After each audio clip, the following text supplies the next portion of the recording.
Hello, everyone. Maybe I come up with a standard greeting in the future. Hi, wherever you're joining us from. This is a Storyline Masterclass with Samuel. My name is Samuel. I put together this masterclass to, kind of create an avenue to brainstorm, to hack different programs that we use as instructional designers. So for this series, it's Storyline. There may be a Beyond workshop in the making, so stay tuned for that. Wherever you're joining us from, it's a beautiful day here in Texas, where I'm from. It also doubles up as my birthday. Sorry, I was going to save that for later, but yeah, it is my birthday today. Just really Happy birthday. Yeah, thank happy you, birthday. thank you, appreciate it. I've been receiving messages all morning. But it's always wonderful, and it's usually just a time for me to reflect and see what I'm doing right, what I could be doing better, and I usually ask for advice from my friends. So it's something I post on Twitter later on and say, "Oh, do you have any advice for me?" So if you do have an advice, I would call it feedback. Please post it in the chat. I'll be happy to read those. In any case, today we're going to be talking about layers. So the way that I've structured this workshop is that, whichever part of whichever time you get to join us, hopefully you can, maybe watch some of the previous sessions and get up to speed. So we won't be going back to opening up a new storyline project as we did last week. Hopefully this will get, I don't want to say tougher, but these will get more advanced as we go, because there's just so much to discuss about storyline.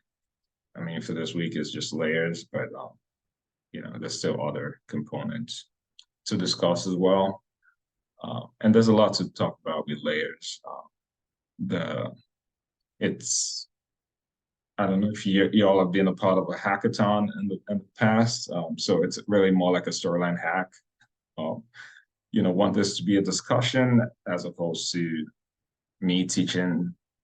I'm here to learn myself. So in case anyone has any tips, feel free to come off mute or raise your hand and share. I'll be happy to pause the class just to listen to what you have to say. So as far as working with layers, so I started using Storyline about 8 years ago, and a lot has changed. So things have evolved, and sometimes they get missed because it just happens so quickly and often.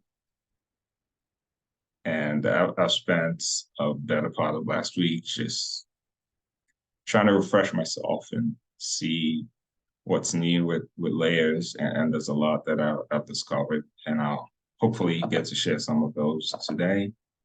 Let me increase this font size a little bit. So originally I had this as a PowerPoint presentation. I was going to share this couple of slides, but I'm like, why not just build it all in Storyline, right? The more that you see Storyline as PowerPoint, I think the easier Storyline starts to get, because, why can't we have a presentation inside of Storyline, for example? It's the same elements, header, body text, whatever decorative information you want to add in the background, it works perfectly. So today we'll talk about, adding layers, duplicating and copying layers, naming layers, and I also want to say common issues with using layers. All right, do we have an agreement for that? Yes. All right, awesome. And if you think of anything else, just let us know, and we'll be happy to discuss that as well. So I don't know about you, but when I'm working with layers, it's usually because I'm trying to add multiple elements on the stage and want them to show up at different times, right? So, and the way I think of layers is it's almost like a sandwich, right? So, you have your top bread. If you take that away, it starts to reveal more items. So the way storyline works is when you import items onto your stage, they get saved on different layers inside of the timeline. And I don't mean to preach to the choir. I'm sure a lot of you already use storyline and all these things, but I'd say just keep an open mind. So so when you import your object or text, or add a new text on screen, it always shows up as a different element on stage. And here's an illustration of what that looks like. So the bacon gets its own layer, not its own layer, gets added as an element on your timeline. So they all appear on the timeline. You can turn those on and off just by clicking on the eye icon. And you can also lock those in place. So let's say I want this top bread to stay in place while I do other things. I can just lock those, and I can no longer move it. You can also always unlock at any point in time. And you can lock all of your slides just by clicking, all of your elements just by clicking on that icon, or you can unlock them as well. Same thing, you can make this all go away just by clicking, and you can make it all come back. So it's very interesting how that works. So what we're looking at right now is a sandwich that I thought about building for the e-learning challenges. I don't know if anyone is in that community and has seen the prompt for this week. It's a prompt to turn a static graphic into an interaction, which is what I'm trying to achieve here. So I did decide to go to FreePic for this challenge, and I said, I'm just going to work with whatever graphic I find first. So where in my mind, I was thinking, okay, I want to build this feedback sandwich. And I searched for a graphic of a sandwich. This is what I had in my mind, but this is what came up first. And this, presents its own challenges, right? So where, how would the learner click on other objects, right, within the timeline without, so let's say I want to click on the bacon, but the top bread is blocking it. And I hope everyone can see my screen. I know, Tara, you're driving. You may not be able to see this, but I hope everyone else is. Awesome. All right. So, this automatically presents its own challenges where you're not able to click on the bacon without going through the bread, so to speak. And where in this one, it's easy to just click on every single element without,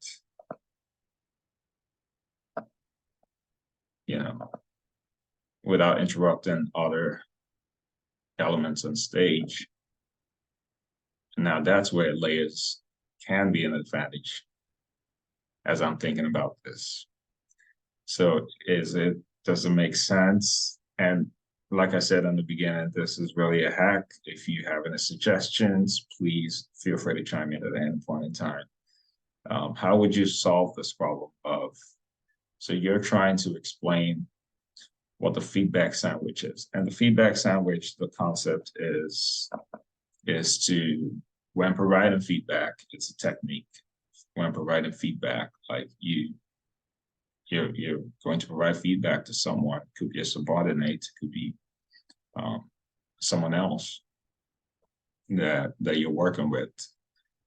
How do you provide that feedback without hurting their feelings, or how do you provide feedback in a way that's most effective? Pretty much. So it's the idea that you start with something that they're doing right. So maybe start with a positive feedback. And then as you work your way down, you start to, present the facts, or, each of these have their own meanings, right? So I think maybe when you get to, let's go with the tomatoes, only because it's red. Maybe that's where your main feedback is, right? So that's the meat of your feedback. That's where you actually want to, so you want to offer your criticism at that point. But it's easier now because you've already, you know, praised them. You've already acknowledged what they've done and how far they've taken the project. And then now you want to, criticize. And then you end with some affirmations, and then you offer support. So the last one is usually like your support, like I'm here for you, and questions that you have, feel free to ask. I think it's outdated now. So this used to be very popular about, say, 4 or 5 years ago. But so folks have, kind of debunked it and said, oh, it's engineering, but I still use it. I think we don't go straight to the feedback, always acknowledge something that's right about the situation.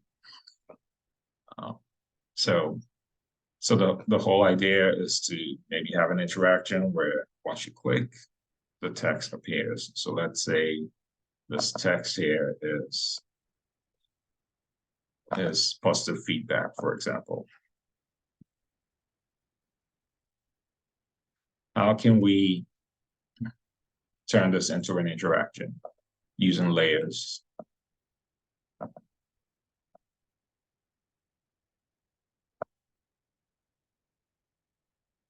Does anyone have any suggestions? Would the feedback be on another layer? So then when you click on the bun, something Okay. pops up? Yeah. Yeah, I think that works. So let's even make it more complex. Let's say we have to use voiceovers for all of these. So let's just use some text to speech. So you have positive feedback. I mean, there's a lot of talk about accessibility. So let's, and not just talk, but they're real valid. So let's assume that we want, and it's a good practice to rename that if you have the time.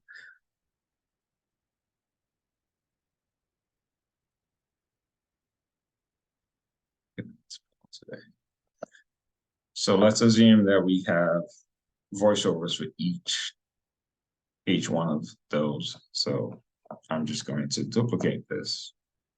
And if you're curious, the way that I created this line that's something new I discovered as well. I did not know that. So the way I created this line is to go to insert, and sorry, I can't really see my screen, but yeah, face. Oops, sorry.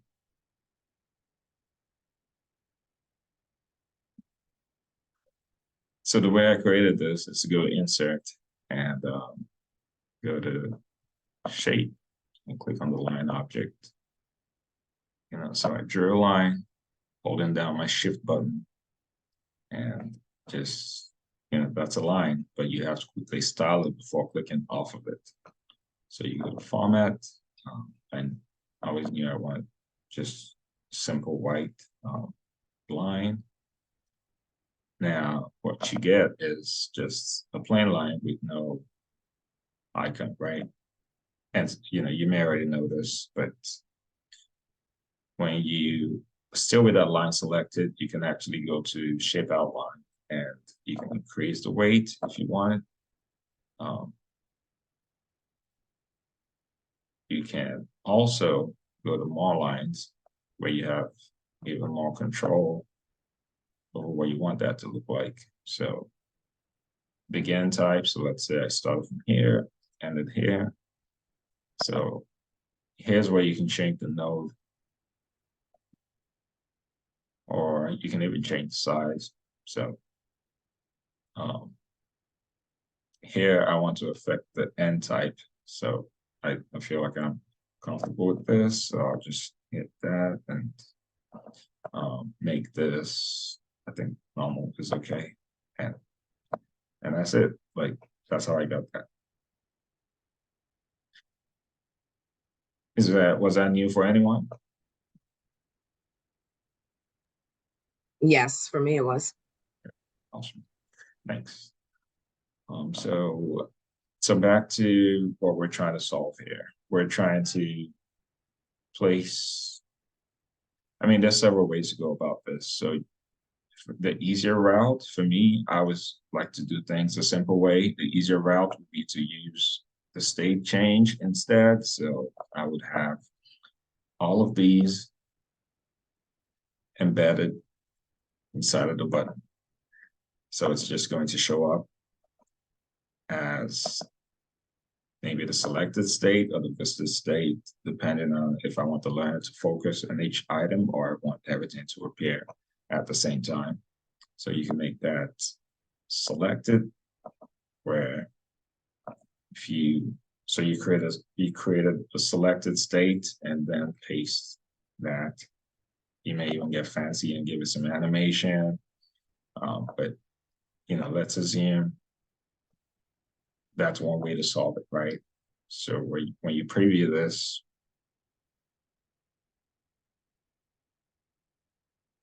sorry, that sound wasn't supposed to play, but when you click on this, you don't have to use layers. The state already takes care of that, right? And you can hide it and you still have that interaction.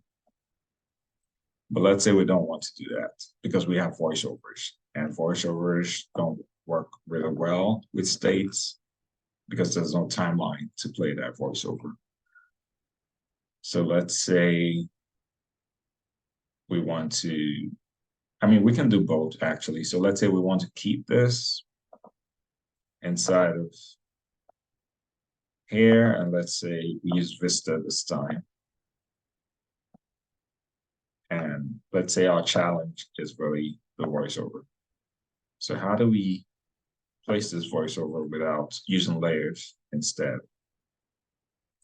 So one way is to, I'm just going to, copy this or cut it.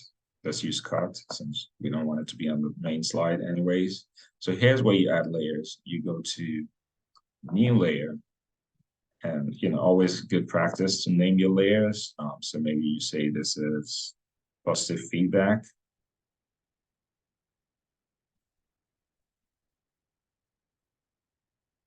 Now you hit enter to save it, and you paste that audio on positive feedback. Now doing that already ensures that the audio is heard only on positive feedback and not on the base layer. Let me make my screen a little larger again. So, there's no audio here. You can see there's no visual of the audio and there's no sound. It's not on your timeline, but now it's on the positive feedback layer.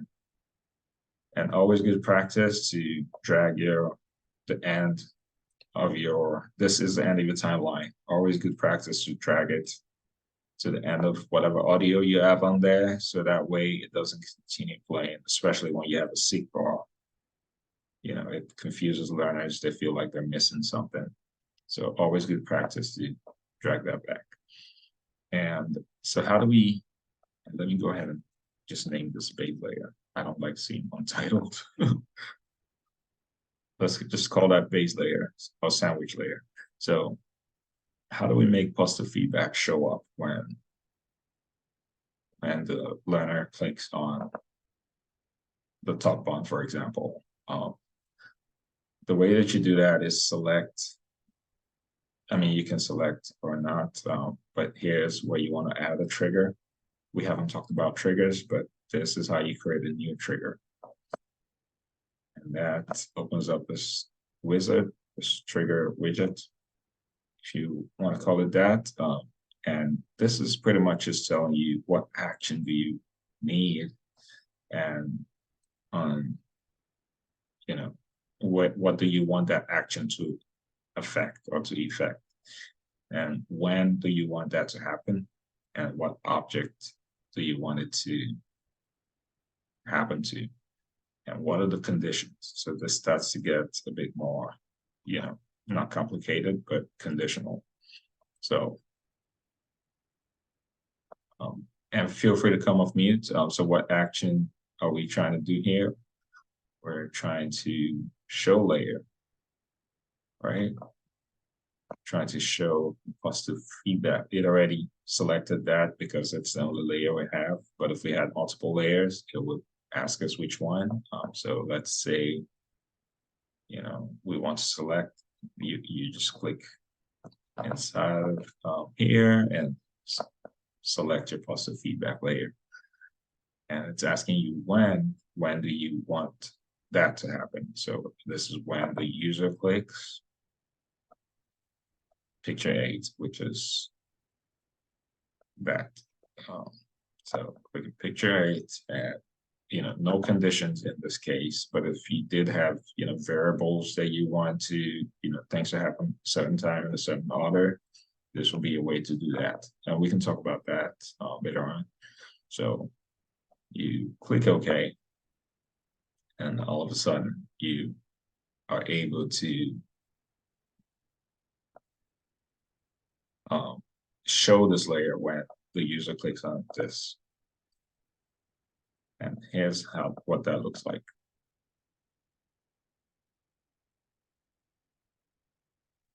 Click on it. So just assume that that layer showed up, even though you can't see visually because there's nothing else on the slide. I mean, sometimes you may have something on the slide. So if you did have, let's just add a graphic, maybe a sound wave or something. And the way I'm doing that is going to icons. So let's say you had a sound wave just to show the learner that something has been said in that moment. I would add maybe something like this. Yeah, I would add something like that. Because as much visual cues as you can provide is good, but I don't know if this makes sense in this case, but we're just trying to illustrate something, right? So, give it a fill color, maybe white. I'm not sure why that's not showing up. Is it maybe the outline? Okay. So, same thing. This is just to show you that that layer actually showed up. So, do you see it? Yeah. Awesome. So let's assume that we want to, because a layer shows up, right? But what if we had multiple layers? So let's say, and one way to duplicate layers is to copy. So you can use Control-C or Control-V, or you can also right-click and click copy, and then, anywhere you click paste, and that automatically duplicates that layer in that same spot. And so it's a good practice to rename your layer. So let's say acknowledgement is maybe the next one. You want to rename that acknowledgement. Also go to your sound and change the text to speech. And this is the beauty of text to speech. You can change it at any time without looking for your voiceover artist. And I use text to speech all the time, especially if a project hasn't been approved yet, if it's still under review. You don't want to go back and forth looking for your voiceover artist each time there's an iteration. So, and good practice to drag that back as well, because acknowledgement is shorter text than positive feedback. So we already have that layer, but that's only showing the sound. So on the base layer, we want to add the same text as we had for positive layer. So it may save us some time, or provide more accuracy to copy what we already have built inside of this state, as opposed to adding new text. So we're going to go into that business state and just copy that text, and hit done. Go to the next one and do the same thing. So let's say business state, add, and at this point, it's pasting it in the same spot. So all you want to do is hold down Shift and drag it down, so that ensures things are aligned as you want. So we change this to acknowledge and hit done. And this isn't a button yet, although it kind of is, because it now has a Vista state, so that just makes it a button automatically. So we want to say, again, go to your triggers and say show acknowledgement when the user clicks, that picture of the onion. I use purple for onion. And, so you have 2 buttons automatically. So what if, let's play this and see what that sounds like. Do we have any questions at this point?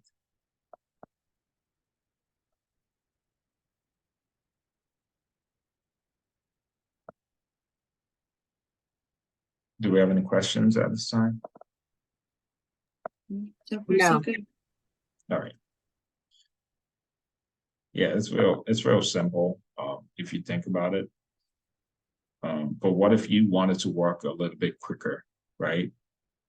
So let's say, this is me just being like, okay, so now I already figured 2 out. How do I just automate the rest of this and not have to spend so much time? So one thing I could do is, duplicate this a few more times. So let's say 5 more times, or however many, let's say, 5 more times. So Control C, Control V, 2, 3, 4, 5.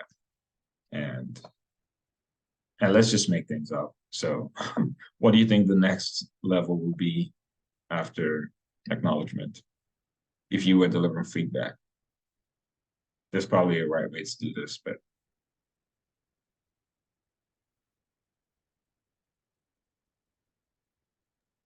I guess gently introducing the first piece of, I was going to say a different word from criticism, but saying it out of love. Right. We could call it criticism. That's fine. Or yeah, let's just call it criticism. Let's call it what it is.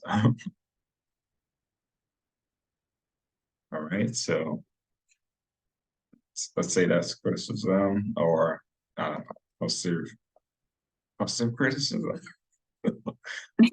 Loving feedback. Yeah. Okay. Let's say feedback, right? Yeah. I don't want to be mean on my birthday. So let's say feedback, and then maybe the next one is advice. Advice for how to make it better. And what else? Should we say reinforcement? Just for the sake of this. So you're enforcing what feedback you gave. And at this point, you're probably winding down, maybe next steps or action items. And the last one is usually just support. So, how can I support you? All right. So you have all of those lined up. Good practice. I'm just going to walk quickly at this point, just because I know we don't have to talk about this. So that's just feedback. You're trying to change did you see what happened there? So instead of clicking text to speech, I clicked on edit audio, and it's giving me audio options as opposed to text to speech, with what I really wanted. So make this, and there's no need to use capital letter at this point. It's audio. It's going to read whatever you tell it to read.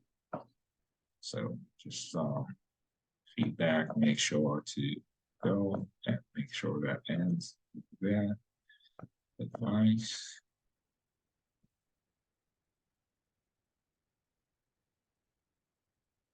Okay.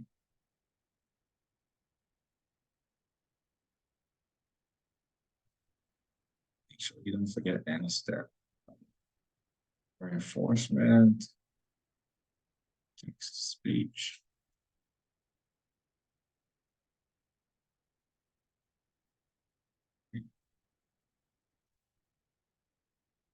Action items.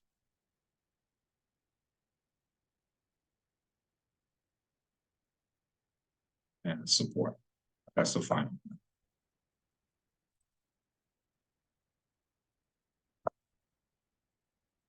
Okay. Sure you drag that in. So once you have all of that set up, you can start to add that to the button. So, we want to go back and copy what we have here. So copy that. But let's say we want to walk even quicker, right? So one way to do this is you can go to the format painter. Is everyone familiar with the format painter? Yep. All right. So It's my favorite tool. Yes, your favorite tool to use, right? So go to the format painter, and that's just telling Storyline to copy whatever states this one has and paste it on the others. But you may get varying results sometimes depending on what you're trying to achieve. So let's just try it on this one. So you see that paintbrush next to it, that tells you you're in format painter mode. And when you click, this should automatically inherit whatever. But it's good practice to just maybe check out what you did before moving along. But in this case, let's just paste it on all of them. And it looks like I can't get to the tomato, so I'm going to move the cheese a little bit. Move the cheese. Is that something people say? I feel like I've heard that before.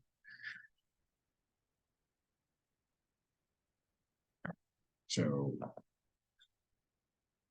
again, I didn't get the tomato, so let's see what we have.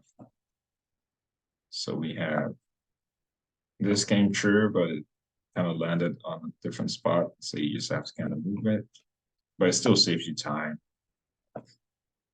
when you use a format painter. And maybe it makes sense to change the text at this point, but maybe we're not going to. Because that would take a lot of time.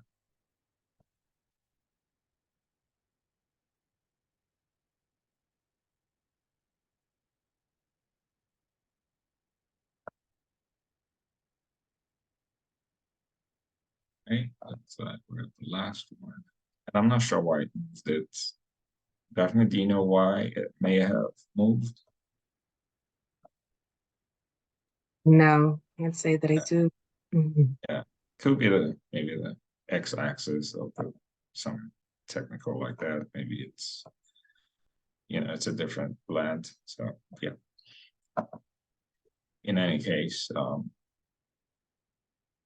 we do have, and you may run into these types of problems sometimes where you already have your header set up.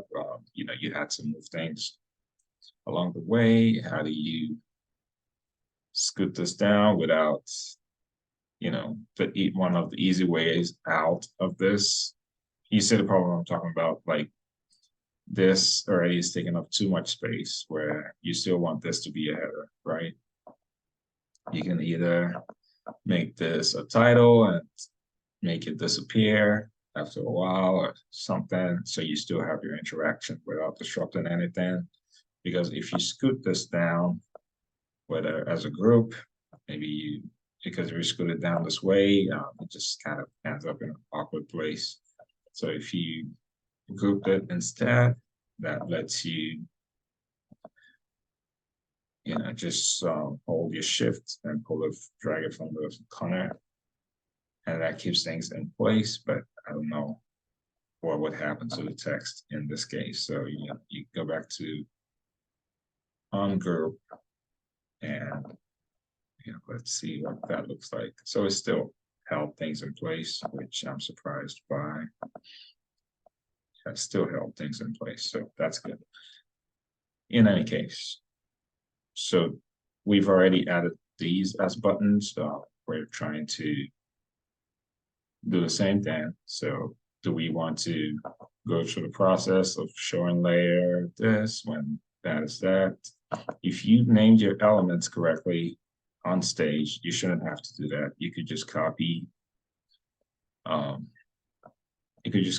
of these, and you can use this copy icon over here and use paste, and paste it a few times.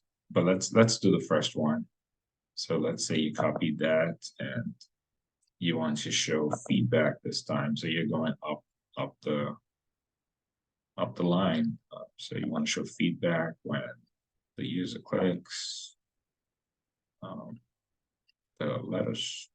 Yeah. All right. So now that you have that figured out, you can paste it a few more times. Don't be afraid to paste. You can always delete it, but just make sure you keep it a tab on. So in your trigger panel, every item is starting to have. So this is telling you the picture 8 has this trigger to it. So as soon as you assign this, let's say you assign it as advice, picture 9, or maybe not picture 9. You're looking for the cheese now. So that's picture 4. That also gets its own header. So everything else is on picture 7 now because that's what you duplicated, right? So going down the line, after advice is reinforcement. And not forgetting that picture 7 has its own. So just make sure to leave one for picture 7. Go to reinforcement. That would be tomatoes. Go back to picture 7, which I hope I'm not losing you at this point. Go to action items and change that to something else, or you can just create it however, whatever looks easier to you. So I know I need one more trigger. I'm just going to create a new trigger instead of copying. That's just to improve your workflow. So show layer support, and the user clicks. That's the bottom one, right? So yeah, so just right here, and then we should have a neat interaction, and we can go ahead and preview that.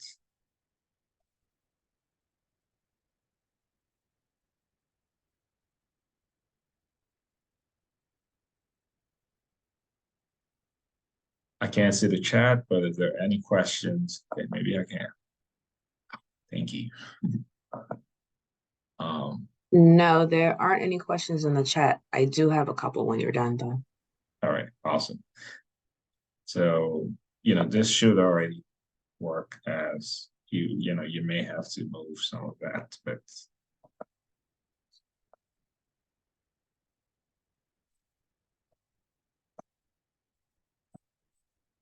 all right. So that's already a clean looking interaction. Go ahead with your question, please. Okay. One of my questions, because I was playing around with Articulate and trying to work on like a small project. Right. And is there a limit on how many elements you can have on a screen, not necessarily like right here, you have them all organized into a sandwich, but Right. what if I was wanting to show my learner Right. like a menu of items, and every time they click on something, a different layer shows up? Is Right. there limits on how many items you can No, put? no, not at all. You can add, I mean, of course, there's going to be a limit for, anything, but at the same time, for what you're describing, I feel like you can add as many elements as you want. The only thing I will be cautious of is, the simpler it is, the better for the learner. When things start to get complicated, um, learners don't react in a good way. So just keep that in mind. And if there are things you can hide at the state level and not make into a layer, I would opt for that. It just makes things simpler. And what if we had, I mean, we could have this text that's showing up as a different layer, but that would be too many layers. So you're either working with states or layers or both, but just don't feel like you have a need to add too many layers where you don't need to. I hope that helps. It does. And I think the states, what you did with the states is probably better of a hack than what I was trying to do. Because I think for me, Right, initially I was putting like a hotspot right, on the elements and then grouping it so that and putting a okay, trigger on that. right. But then on the flip side, when I preview it, I can actually see the shape of the hotspot. So I think maybe changing Uh, that over to a state would be right. more seamless. Yes. Yes. Hotspots can be tricky only because they don't have vista states. I think the only instances where I use hotspots is as, maybe something that, you don't really need to show a hover state, for example, um, or, where things are quick or are very simple, like a next button. You may not need you could get away with a hotspot for those. But in place of a hotspot, I can show you something real quickly that I use instead. I what I do is go to, say, shapes. So let's say I'm trying to add a hotspot to this, for example, um, instead of a hotspot, which just does the same thing. So this is a hotspot. That's a shape, but I turn this into a hotspot instead by going to format shape and make it transparent, and then go to my format tab. Sorry, I can't see that. Go to format and take out the shape outline. So no outline because transparency doesn't affect outline for some reason. But if you were to do this, so you still have something that's acting as a hotspot, but then you can add states to it, where you can't do that for a hotspot. The hotspot has no state. I mean, it took a few more steps, but this you can actually have.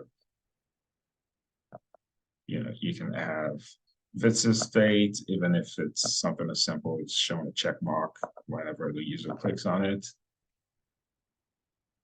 But that improves your workflow as opposed to a hotspot. I hope that's helpful. Yeah, it is. Thank Yeah, you. yeah, absolutely. Um, so in the context of this, this makes sense only because the words are so quickly said that there's no need to.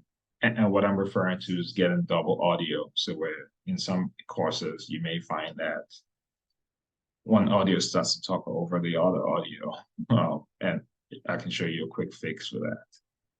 So and that's all in the settings, right? So but let's quickly demonstrate with another slide how that may show up. So let's say, well, maybe this is a good example.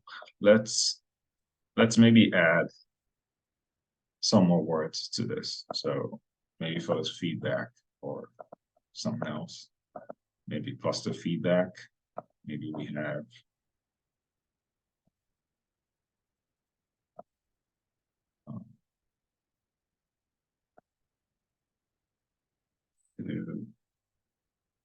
to your colleague, for example. It's a good thing. I'm just making that up. So let's say we want to copy that same text, or maybe not. Or maybe we update that, right? So it's saying positive feedback is a good thing to say to your colleagues. When you go to acknowledge, you maybe add some more text. And what I'm really trying to illustrate here is some of the errors you may get when doing this. Acknowledge the person's effort. All right, so let's update that text. You see it's a longer text. When you preview this,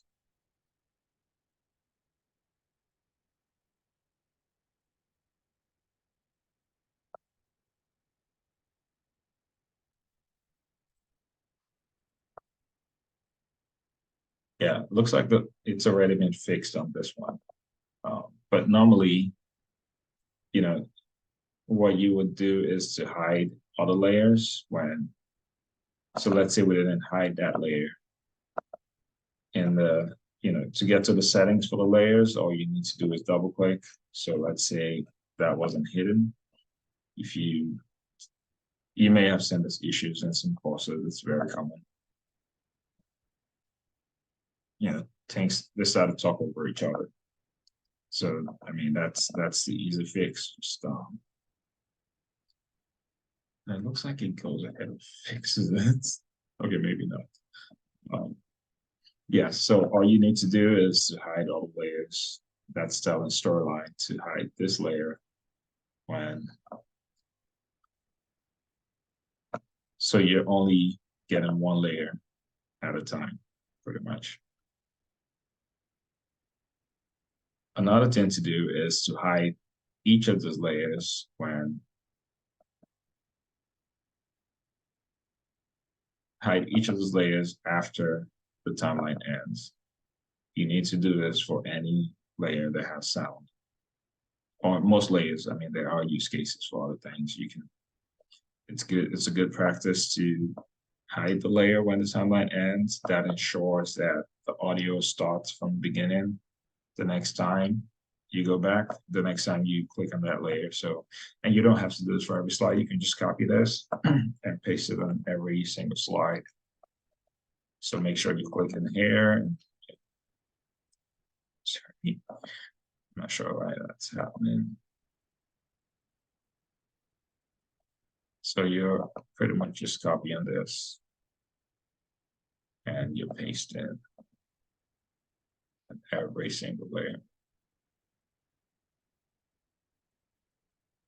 Do you do this, Daphne? Yeah, every once in a while. All right, awesome. So that just ensures that the layer is hidden. And another thing you can do is, so here's a new one I just found out as well. So, you can present it as a dialog box instead of a layer. And this is especially useful for accessibility reasons. So if you're accessing storyline with a tool like JAWS, for example, it would help the learner focus on just that one layer. It takes away everything else. That's all that is. So it behaves like a layer, but it's not. It's a dialogue instead. And you can explore that maybe if you are creating a course that requires accessibility. I think every course should, but just in case. So let's close this. Another thing to talk about is maybe this visibility right here. And it looks like my slides stay that way. So this visibility lets you hide things, right? So if you want to hide what's on the base layer, for example, and just focus on what's on the slide layer, here's where you can toggle that. But I don't really change that very often, only because I'm not sure of, I don't want to end up hiding things where I shouldn't. So just something to keep in mind. And you can pop this out depending on how many layers you have. You can, just give you more real estate. If you're working with a large number of layers, you can rearrange it. Don't be afraid to change any of those settings. You can always just click that to send it back the way it was.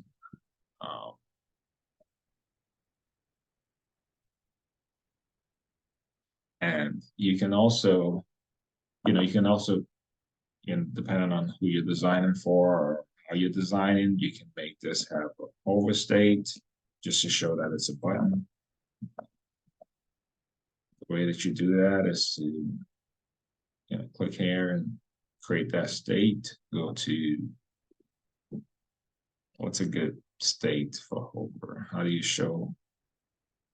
Any suggestions? Welcome. What was the question? A good state for? Hover. You can change the color. Or just change the color. Mhm. But it's a graphic though, so well, and it's food. You don't want to end up with a different colored food. Yeah, so maybe a shape highlight might work. So maybe just a little shadow somewhere, or Or blue. maybe glow. Yeah, I think a shadow would work in this case only because it's, and maybe one that's offset at the bottom. So let's just do that, and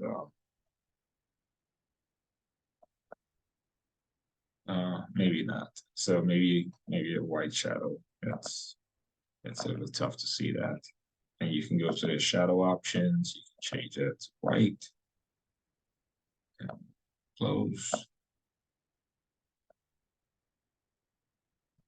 Can I do something? Yeah, so I don't think I clicked on the overstate when I was doing that. So I'll just undo this and make sure I'm overstate while I'm doing that. Shadow, make this white. And I don't know if the format will work in this instance, but maybe there's no need to add format. Yeah, so you can do that for all of your items. Another thing you can do to make this even more interactive is to give it some animation, right? I like animation a lot, so I'll just go ahead and maybe do a slide animation, fly in from the side. So if you're doing animation that's flying in, you don't want it to go all the way across the screen. Always opt for something closer to the edge. So in this case, you can change this to coming in from the left, where things just kind of fly in. And you can see what that looks like right here on your timeline, where you already have, you can move this yellow to make it a shorter animation or make it a longer animation. But in this case, maybe you want things to arrive from the side, but you want them to arrive at different times. So it could be in order. You can also just make it appear every second or randomly, however you want. In order, out of order, it's all fair game. So let's see what that looks like. And we're coming to the end of the class. So if you have any questions, now is a good time to ask.